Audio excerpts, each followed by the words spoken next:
All right, everyone. We're going to go ahead and get started here. Thank you, everyone, for joining the webinar today. We're really happy to have you guys join the call. It's a great turnout. Today, we're going to be discussing the art and science of online lead generation. And really, this came from a recent white paper that was put out by BuyerZone. And the LeadsCouncil and BuyerZone felt it'd be great to really dig in and have a call and talk a little bit more in depth about it. But before we get started, I wanted to make a few notes, a few comments regarding how this is going to go down. The webinar should take no more than 45 minutes, and that's including some question and answer time. And what I'd really like to do is encourage you guys to ask questions. This isn't just a webinar. We definitely want to have a conversation about it. We want to be able to answer your questions. So as we go along, please feel free to type in your questions in the GoToMeeting control panel. If it's a timely question on the specific topic, we'll answer it right then. If it's something that's more appropriate held till after the webinar, we will address it then as well. But please ask questions as they come up, and we'll be sure to answer them. So on that note, let's go ahead and get started. My name is Michael Faree. I am the director of the LeadsCouncil. I've been involved in the lead generation industry as a buyer and a seller for about a little over 8 years now. Currently, like I said, I'm the director of the LeadsCouncil, which is a online association of lead buyers and sellers. We provide a lot of webinars, a lot of content, a lot of education, like the one we're about to have right now, specifically tailored to lead buyers in the space. We also put on a conference twice a year called LeadsCon. You may or may not have heard about it, but our ultimate goal is to provide direction and education to those that have to navigate the lead ecosystem. One of our members, we're proud to say, is BuyerZone. They're one of our founding members, as a matter of fact. And we're proud to have BuyerZone as a member because they have a similar outlook about educating lead buyers in this space. Arguably, they're one of the top companies in the space that provide guidance and education to buyers, not just leads and marketing services. So with that said, I wanted to introduce Jeremy Sacco, who is the editorial manager over at BuyerZone, and he's going to be leading the webinar today. And I want to give him a chance to just briefly talk about himself and BuyerZone and then jump right into the webinar. So Jeremy, why don't you go ahead and take it away?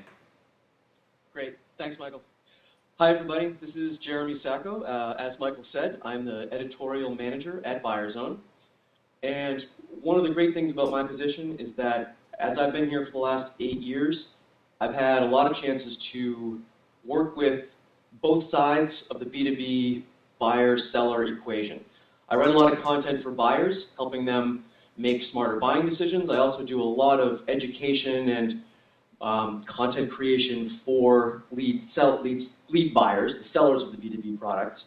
And so I've got a good amount of experience in dealing with both sides of that equation.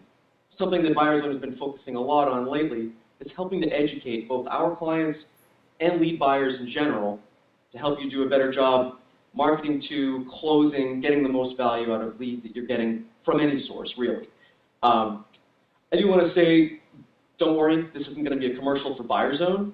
As a lead seller, we definitely have an interest in helping our clients succeed with online lead generation. Obviously, those of you on the call who are BuyerZone clients, the better you do on our leads and leads in general, the happier you are with our service. But we've also had the chance, like I said, to develop a good understanding of what the best practices in the industry are and how businesses can do a better job closing online leads. So we're here today to really share a lot of that information. The advice we're giving here applies to lead gen from all sources, not just BuyerZone, frankly not just online leads, and we'll touch on that a little bit. But our advice really focuses on how to get the most out of all your lead sources. We do also cover this information on our blog about leads, which you can find at buyerzone.com/blog. And as Michael mentioned, this webinar is based on a white paper that we published earlier this summer of the same name, The Art and Science of Successful Online Lead Generation. And we're definitely going to be sending that out to all of the attendees of this webinar in the next day or two, along with the video recording. So you will have access to a lot of these points shortly, so don't feel like you have to take notes of every little thing. And one more wrap up, as Michael said too, we definitely invite your questions. Please send them along, and we'll try to get to as many as we can. So the place really to start is, why are we talking about online lead generation? Well, first of all, it's clear. Everyone needs more leads, right? It's the lifeblood of your business. Unless you're in the position of having customers knocking down your door and you have more leads than you can deal with, which, you know, in this economy, I can't imagine as many of you. Most B2B companies have to spend a lot of time and effort tracking down new business. And whether that's through cold calls or print or broadcast media or in-person events, all of these traditional lead generation channels require a lot of time and a lot of money. They're still worthwhile. They're still the bulk of leads for a lot of really powerful companies, but they're easier for big businesses to manage than they are for small businesses. Online lead gen is the new way to level the playing field. It's a relatively inexpensive way for even the smallest players to compete without requiring you to put a huge budget into print and broadcast media or going to a lot of events. There are a lot of statistics that back this up. We saw one from eMarketer that US companies are expected to spend $1.5 billion, billion with a B, on online lead generation this year. That's not online advertising, that's specifically on online lead generation. The question is, how many of those businesses are going to get the return they need on that investment? So our take on this is, to get the most out of online lead generation, it's an art and a science. If you follow the scientific side, which is the best practices, those steps that have been tested and proven to work, those studies that have proven particular approaches are the best, and you can also master the art, the creativity in what you're putting out there, the judgment calls and what programs to use and how to balance different methods.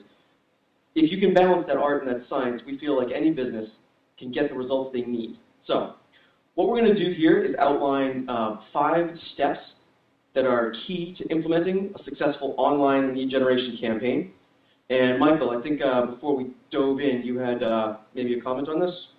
Yeah, I think so. And I think this is a really poignant point that needs to be addressed with regards to art and science. As we go along through these 5 steps, as you point out these things, it really needs to be said that not only can you follow these points to implement a lead generation campaign and work leads properly, but there is that art portion of it that says, hey, I need to test, I need to be flexible with what campaigns are working in it and what campaigns are not working, and allocations and all that sort of stuff. It's not just a plug-and-play opportunity. As much as it's very close to it, there still is a significant art to being successful with leads. And I just think that as we go through, it just needs to be heavily considered. And I know these points will cover it. So let's go ahead and dig into those 5 steps.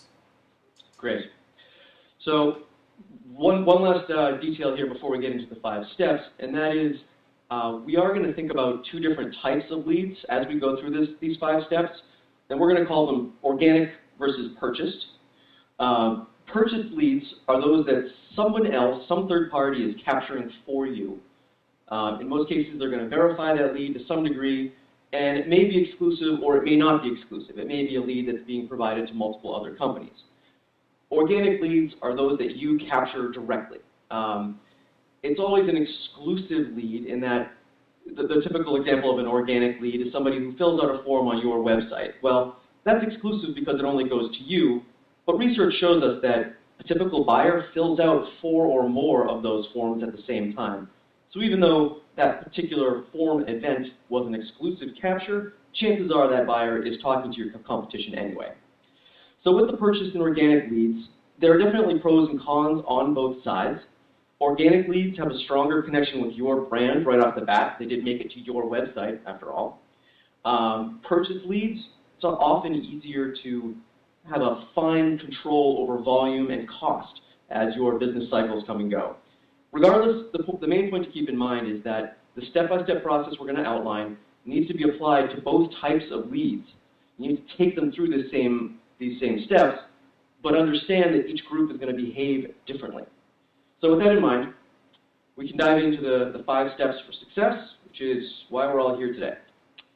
Step 1, no surprise, planning and setup, and there are a few pieces to this. Even though you're already getting leads from multiple sources, unless you just started your business last week, we're going to start with this because it's important to setting a good foundation for the rest of a successful online lead generation program. Step 1, part 1, I guess, is deciding who you're targeting. And this can be a formal buyer persona process, which frankly is a lot of work, but gives you a very detailed description of your ideal prospects.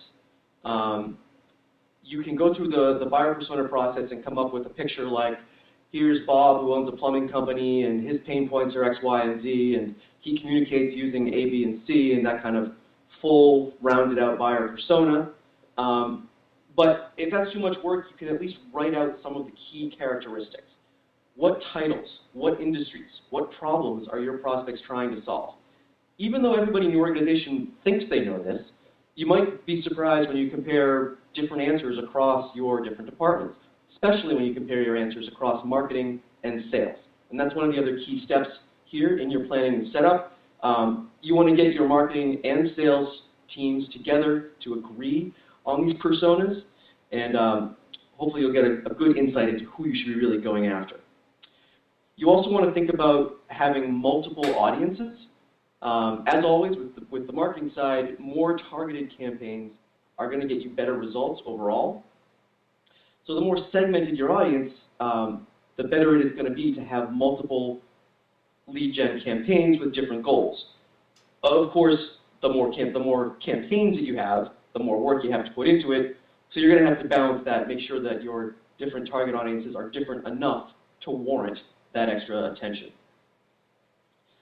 So that targeting eventually is going to impact what channels you go after to bring in leads, what messaging you use within those channels, and even what products or offers are the best fit as you're reaching out and trying to close those sales. Also, as part of your planning and setup, you need to create some definitions to make sure everybody is going in the same direction. The popular terms in the industry right now are MQL and SQL, that is marketing qualified lead and a sales qualified lead. There is no one correct definition of these two terms.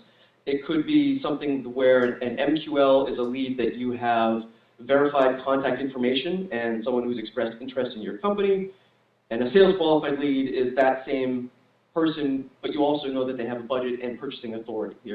Some of your BANT terms. But whatever those levels are of when marketing's qualified lead and when it's qualified enough for sales, you have to make sure that everybody is agreeing.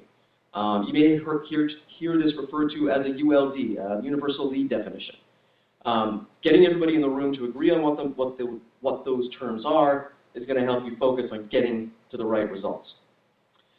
The last part of setting up is deciding what success is going to look like for you. It probably won't look like a room full of trophies like this, but you're going to have to define your goals. And that could be a number of leads that you want to acquire. It could be a cost per lead that you want to achieve. It could be a total ROI for the program.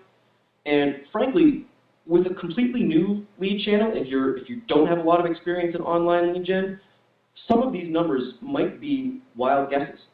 And that's just a fact of life. If you haven't used this channel before, you're not going to have an accurate way to set the goal necessarily. But you should set them anyway. You can always refine it later. You can adjust on the fly and make sure that you have a goal to be aiming at.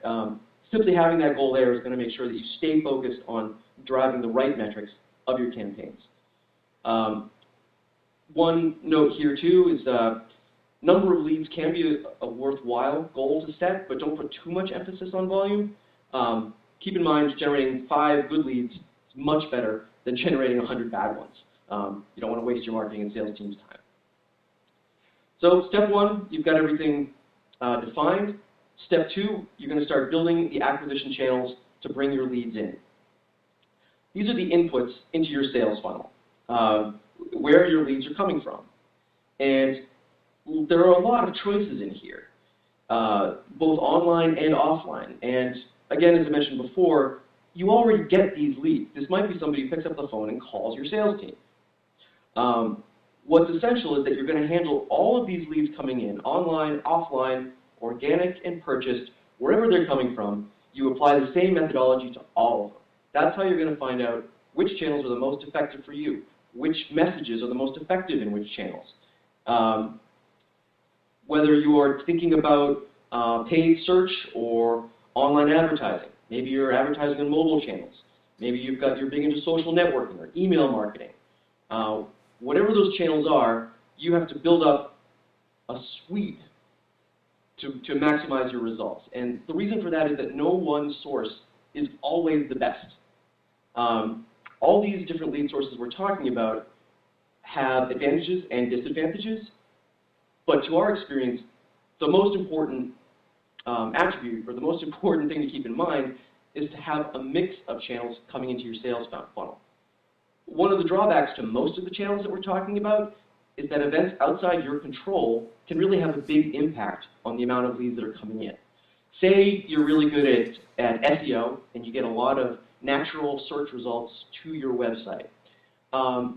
You know, we've seen it before and we'll see it again. Google suddenly changes their algorithm and your website no longer is at the top of the results, and suddenly that channel disappears.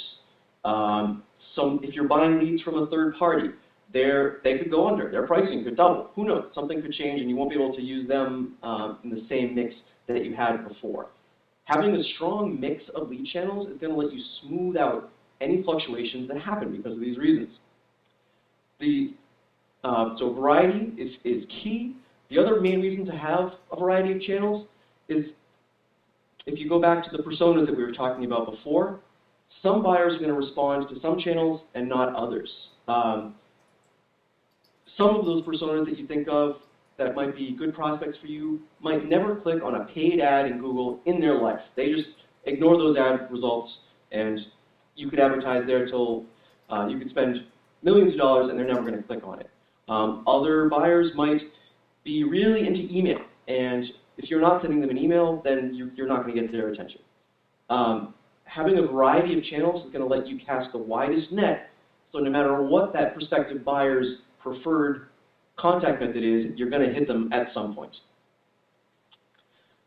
Finally, as you're setting up these different channels, do keep in mind that you need to be able to track your results at a channel level. Very important to be able to see the results on a per-channel basis, and good software is your friend here. You should absolutely have a CRM system. Not going to mention any specific names here, but some sort of automation software for your sales force would be valuable. Please don't just use Excel. Yes, you can email spreadsheets around to your sales team, but that's not an effective way to really track your results. So now that was step 2, was building up your channel mix.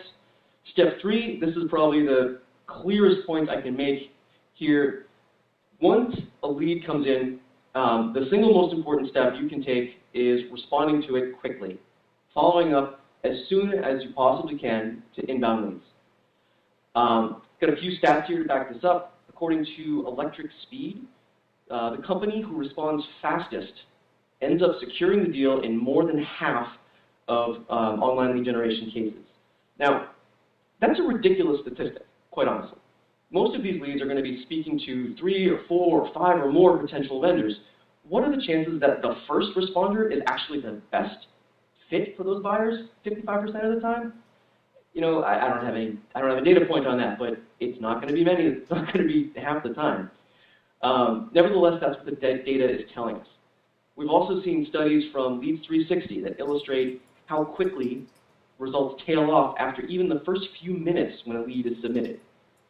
And we saw a report from Harvard Business Review that companies that make contact within the first hour after a lead is submitted have a 7 times greater chance of qualifying that lead for their sales team. So these are different studies studying different parts of the process, but overall they really contribute to a larger picture that says anything you can do to respond quickly, making that initial contact, is really going to help your ROI in the long term. Michael, do you have something to add here? I do, and I've worked in a number of different verticals, so it makes I think it's a good point to bring this up. You know, we've seen buyers that will only email the leads in response rather than picking up the phone and calling it. I mean, there's a lot of stats that say you got to call a lead within 5 minutes, and that's going to give you a better chance at winning that conversion. But we've also seen, you know, it's important to bring up that even the largest companies out there will just only email the lead, and that's just not going to, you know, that's just not going to work. It's not going to, you're not going to be able to convert if you're only doing one of those things. So it's important you got to call, you got to email, and then you got to follow up, and you got to do it over and over because it's a competition out there, and those that get to that lead first will win, and you'll be able to have that chance to build that rapport and talk about your services. So don't just satisfy for going, oh, well, I emailed it as soon as I got the lead. That's just not good enough. You know, you also have to follow up with a phone call. It's absolutely right, and that's part of our next point here too. Is part of the art here in this step, when we talk about the art and the science, is deciding exactly how to respond. So we know that it has to be fast, but is it a phone call and then an email 30 minutes later? Is it the other way around? What messages should you emphasize? These are questions that there's no one answer for. This is going to depend on your best prospects and your business and what exactly is the right fit. These are classic candidates for split testing. So try calling first and then following up with an email for a week or a month, however long it takes you to get a good set of data, and then try the reverse. See what performs the best. Same thing with what your messages actually are that you're using in those initial contacts. Also keep in mind that the mix of the contact method and which messages are the most effective is going to vary among your different target audiences. Just for an example, those organic leads that came in through your website, they might respond better to a more detailed product spec type message, while someone who comes in through a competitive purchase leads program, they might need more of a branding push right off the bat to sort of show your expertise and let you sell more of your company as a whole rather than the specifics of your product. One other interesting tip from the Leads 360 data is about time frame. They did a study that showed that responding outside of the normal Monday through Friday work week increased conversion. So if leads come in early or late, go ahead and respond to them right then if you can. Finally, one more point about this. Even with these tips under your belt, don't be discouraged if you don't reach prospects immediately. We're obviously not the first people to point out the importance of calling quickly, so there will be plenty of competition. Think about it from your point of view. How often do you answer the phone if you don't recognize the number? Especially if you just filled out a lead form online. You let it go to voicemail, you sort through it later. As long as you're making the effort, you're reaching out, you're giving an email and a phone call, that's going to pay dividends over the long run. So, now that we've followed up on those leads, we get to the best part about online lead generation, and that is that every lead that you get either buys on your first contact or tells you that they're not a good match and you can move on to the next lead. Yeah, right. We all know that's not true. It's a long, drawn-out process to close leads, especially in the B2B space. So whether you can't reach the prospect on your initial contact, or if they give you the line we all love to hear, oh, I'm just gathering information right now, you're going to have to continue to follow up over time. And the way to do this is lead nurturing. There are a lot of components to this, whether you use the term drip marketing or content marketing. There's a marketing automation component. It's all tied up together. But the key thing to remember here is that it doesn't mean calling every 2 weeks to say, hey, are you ready to buy? That's not lead nurturing. That's annoyance marketing. We don't want to keep just pestering. What you want to do for lead nurturing is give your prospects the information they need to make their buying decision. This means unbiased information, calculators, white papers, videos, whatever they'll find useful. And this, again, goes back to your audience research. What kind of information are they looking for? Do they need a chart of features across you and your competitors? Do they need an introductory video? Whatever it is, if you can provide them that content, they're going to be more likely to close their business with you in the long run. Great marketing organizations are going to have multiple nurturing streams for those different audiences. So maybe a more technical audience gets a white paper, while the less savvy folks get an introductory article or a link to a video. The science here is that, as we mentioned, multiple touches with valuable content are going to help build your relationship with the prospect and increase your chances of closing the deal. There's the rule of 7, that it's going to take 7 contacts with your brand before somebody's ready to buy. To me, that's more of a loose guideline than a rule, but we know it's not going to be an instant close in most cases. So giving this lead nurturing is really going to help your performance, or the performance of your leads over the long run. The art here, of course, is what you're providing. What is that video? Did you create it, or is it somebody else's? When do you send that calculator? All of these things, you're going to have to use your judgment, your understanding of your target audience to really get the most value. Now, one of the key parts of nurturing is automation. Even simple marketing automation software can let you create a schedule of emails to go out at set intervals. But it's really important to note that you want your salespeople to be ready to customize the info that they send out based on the particular interests and characteristics of the prospect.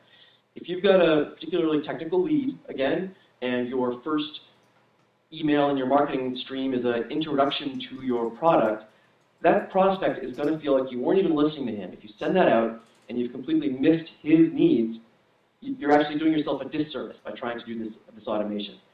As soon as you start thinking about marketing automation as a one-size-fits-all assembly line that just spits content at prospects, you're going to start making mistakes. You do want that backbone of automation, but you can't let that be a substitute for understanding the prospect's needs and really giving them what they want. Mike, for marketing automation, what are you seeing for best practices?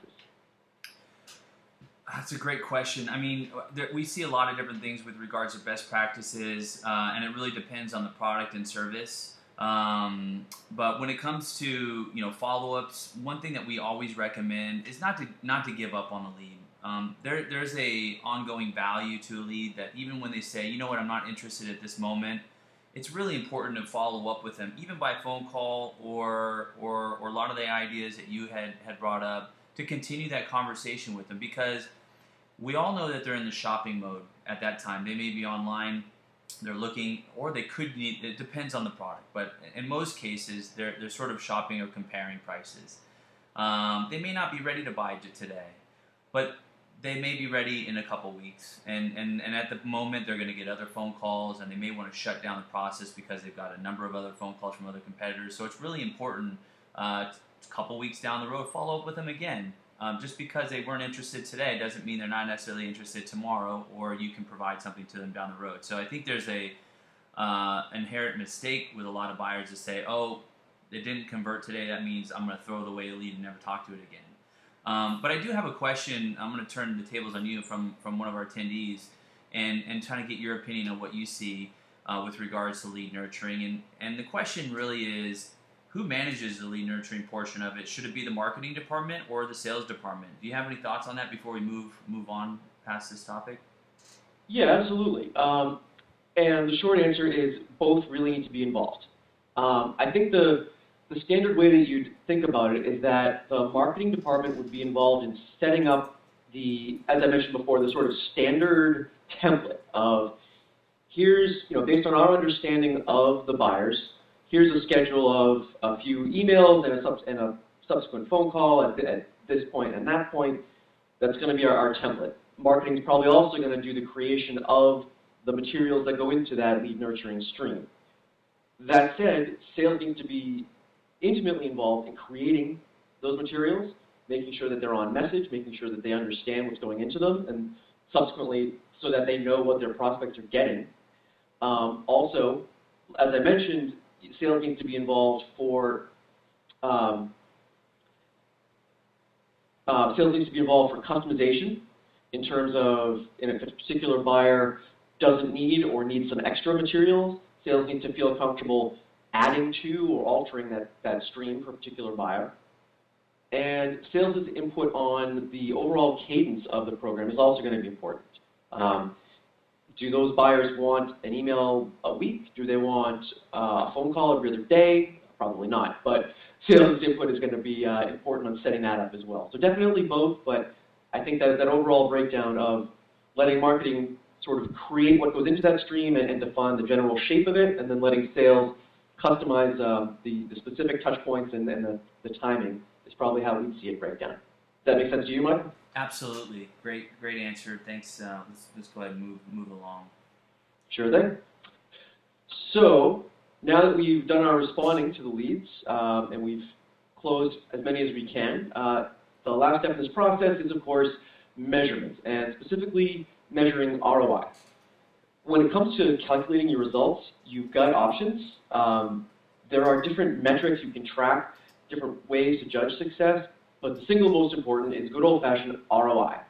And just to be ultra-specific here, ROI is, in this instance, revenue that you brought in minus the cost divided by the cost. If you spent $500 and you make $800, you've got a 60% ROI, a $300 profit. The key takeaway here is that you need to be tracking ROI on each channel all the time. And how often are you checking that? Monthly, weekly, daily even? It really depends how much you're spending. As we talked about earlier, channel performance can change over time. One of your search channels could suddenly blow up and get you a huge influx of leads. One of your partners could suddenly have some sort of problem and the volume could drop off or their performance could degrade.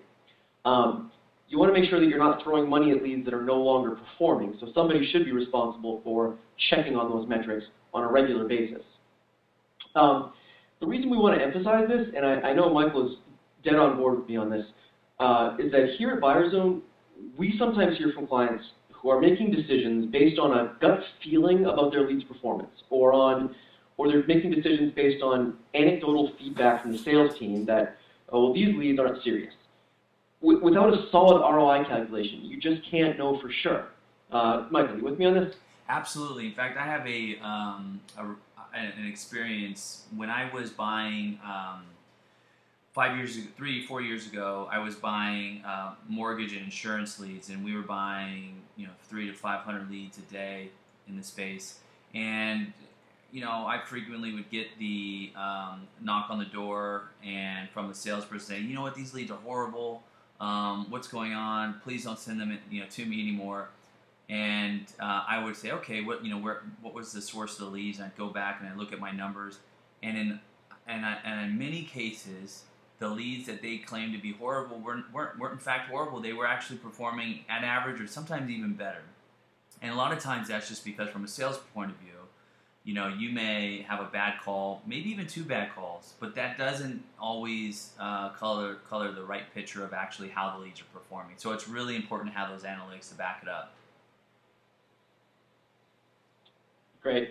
Yeah, and another part of the measuring your success is to keep in mind that these lead gen channels are going to pay off over the long term. Like Michael just said, 1 or 2 bad leads, this shouldn't color your opinion of an entire channel.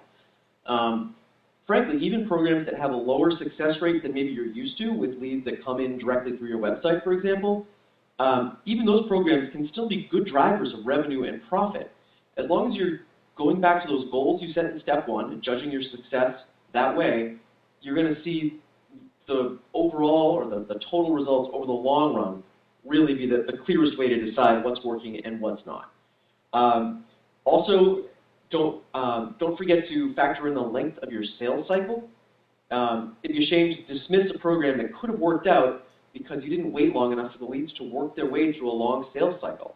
If you're selling a complicated tech product, or if you're selling to government especially, you're going to need to allow for that entire sales cycle to play out before you can really measure the success of any one program.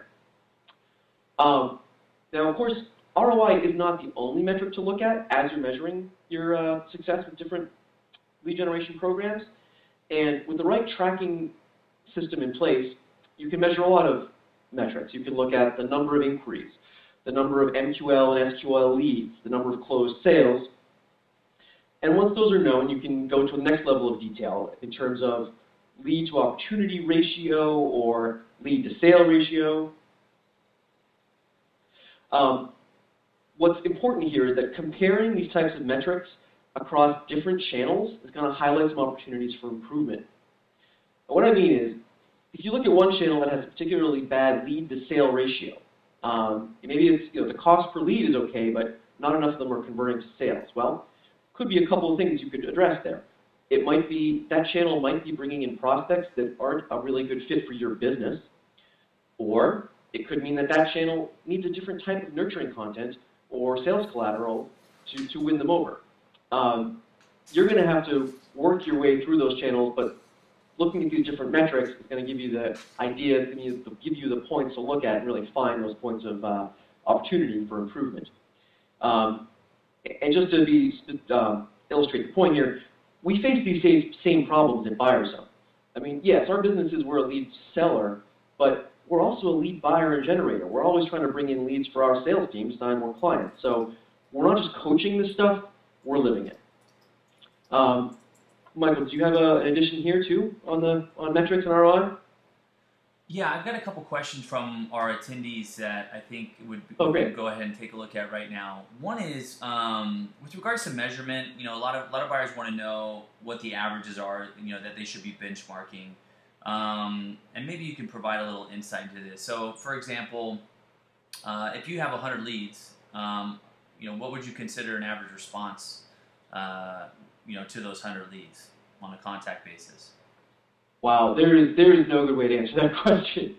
One of the keys to keep in mind, one of the reasons ROI is most important is that if you're selling a $50,000 product and one of those leads turns into a sale out of those 100, then you're going to pay for your entire channel, and you should be overall for your business satisfied with the results. Yes, it's not ideal in terms of wasting your sales team's time, but the ROI can still be there. That average is going to vary wildly from one product to the next. Not really sure if I can give you a specific answer on that, but the best thing I can say is it goes back to having multiple channels, which is going to let you benchmark it for yourself, and you can compare your close rates on one channel versus another. And if they're all in the same range, then you can look at the more detailed metrics to decide what's the best place to invest more. If some of them are wildly out of range, you're going to need to look more closely at them and figure out why, and that'll give you some actionable information there as well. Would, based on your guys' knowledge, would new buyers be able to contact you guys and to get an idea of what that sort of general ROI is for that specific categories? So maybe we can't speak to it today, but do you guys provide any guidance to buyers that say, okay, I want to start buying XYZ leads? Is there any assistance with regards to what kind of ROI should I be looking at? Is that something maybe they can contact you directly on? There's a couple answers to that, yes. And certainly our sales team, when they're speaking with somebody in a specific industry, can probably give you can give you at least some ranges that you would expect to see, at least from our program. More specifically for BuyerZone clients, we do have a program called Lead Pulse, where we survey buyers who come in. We survey all of our buyers and track their close rates and track whether they purchase from a BuyerZone seller or somebody outside of our network.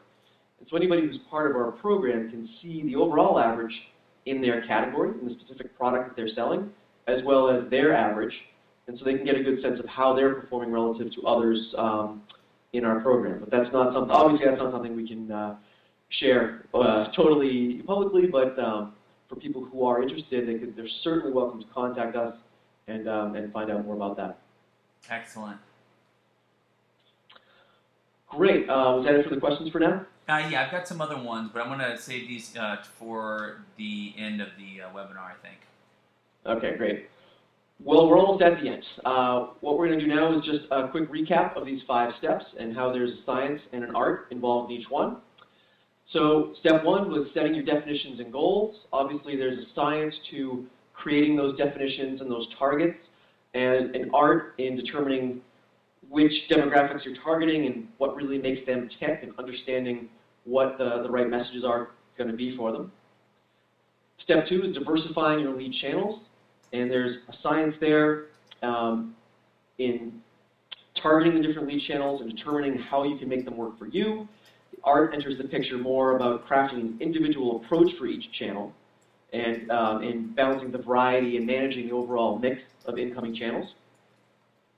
Step 3 is following up promptly and effectively. The science here is abundantly clear. You'll also need to test different contact methods and carefully measure your combinations of phone calls and emails to determine which are the best. Exactly what you say in those calls and the emails is really going to be more of the art. Step 4 is lead nurturing with content marketing. This is to get value out of those leads that aren't ready to buy just yet. And here you're finessing prospects into making a purchasing decision, not bludgeoning them into it. And the science here involves measuring your target audience's response to different types of content and testing different schedules for delivering that content. The art here, as always, the content itself. What are those messages? What is that value that you're providing? And step 5 is measurement. Science here is the ROI data and the calculations of all your other metrics. The art here maybe is a little bit more of a stretch, but it does involve picking and choosing the metrics that make sense for your business. So, in conclusion here, the important thing that we want you to take away is that with a combination of creativity and attention to detail, any company can benefit from online lead generation. It's a relatively inexpensive approach to identifying potential customers and boosting your business that yields high returns while providing detailed tracking and customizable volumes and sources of leads. All of this, in our opinion, makes it an extremely viable avenue that your company should be taking full advantage of. So that is the official presentation for today. Michael, do we have some more questions we wanted to go over? Yeah, let's dig into a couple key questions here. One is, one of the steps was filtering and planning, and really your setup.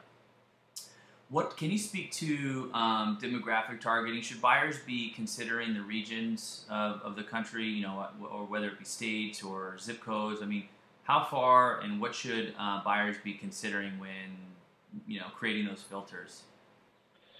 Well, buyers should really be thinking about a pretty wide range of characteristics.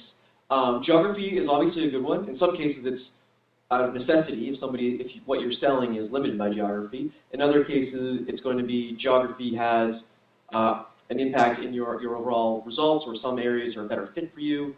But I think the key here goes back to that creation of buyer personas and thinking about what are the most important characteristics. For some companies, getting somebody on the phone that has the right title might be the absolute critical thing to making a sale. In other industries, that might be irrelevant. If you're speaking to somebody who's doing the research or is interested in making that purchase, you might not care about their title. So in that case, you could ignore that type of demographic filtering altogether. Industry is another one. In some cases, the industry is going to be defined by what you're selling. If you're selling healthcare software, you're only going to be getting leads from people, or you should only be getting leads from people who are in the healthcare industry. In other cases, you might have a product that is specialized, but maybe not obviously so. If you sell, I don't know, phone systems that are designed for distributed organizations, your strength is selling to widespread companies. Leads from single, that's not really an industry question, but you know what I mean. In any case, if you have a product that only applies to certain industries, you want to make sure you're getting those filters in place. I guess the answer is really keeping those audiences in mind, deciding what the most important characteristics are, and then maybe not limiting the others too much to make sure that you're getting as wide a net as you can. Got it. All right, here's a tough question for you, Jeremy. You ready for it? Sure.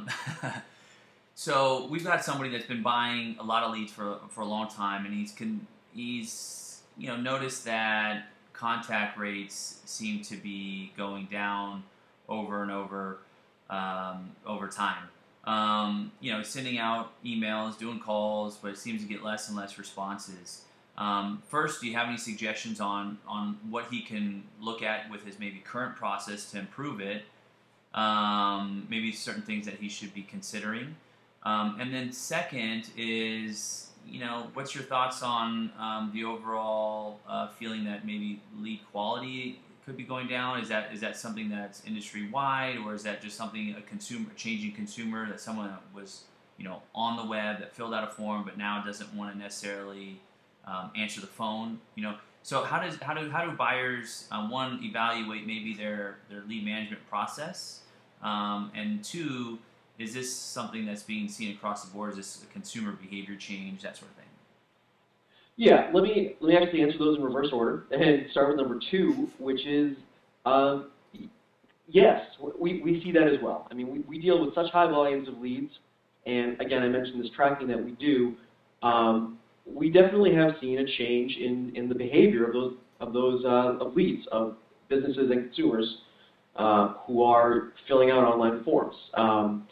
And there are a couple of reasons for that, we think. One is simply that there's more competition. There are more and more places that you can fill out a form and get matched to multiple buyers, or it's easier to find multiple potential vendors for a business. So there's just simply more calls coming in, which leads to more buyer fatigue. Second, I think buyers are increasingly familiar with how the process works, and in many cases are earlier in their buying process. What they're doing is making that contact to see what kind of information they can get, what kind of research they can gather, and they know that phone call right now is a sales guy, and they don't want to talk to you yet. What they want to do is get their information. They're doing their research, and so they're filling out a form that says they're ready to come to be contacted, but they're not. This doesn't mean they're not a serious buyer. This means that there's somebody who's just not quite as far along in their purchasing process. And that goes into the first part of the question, which was how do you improve the process? A big chunk of it goes back to this lead nurture. If you can reach out to that person and they don't answer your phone call, fine. If you send them an email, it's going to help them make their smarter purchase, help them make the case to their boss. They need to make this investment, help position you as a quality seller who's helping them make their decision, not just pushing yourself upon them. That's a key way to reach these people who aren't responding initially. In our opinion, a lot of these people are, just like I said, a little earlier in their buying process. The more you can do to help advance them down that process, the better you're going to do. Great answer. I think that's going to wrap it up for today. We've sort of went over our allotted time. We wanted to keep this at 45 minutes. Those of you that asked questions we didn't get to, please reach out to us directly. BuyerZone's phone number is right there. You can reach out to Jeremy as well. We'll also be emailing everyone the recording or a link to the recording. If there's any follow-up questions or stats or anything that you're looking for, please respond to the email, and we'll be more than happy to help you out. I hope you folks all enjoyed the webinar. You got something out of it, and we really thank you for attending. Jeremy, did you have any last words before we end the webinar here? Just, again, a thank you to everybody attending. Please do check out the white paper for more information about all of this. And, yeah, thank you very much and good luck. Great. Thank you, everyone. Have a great day.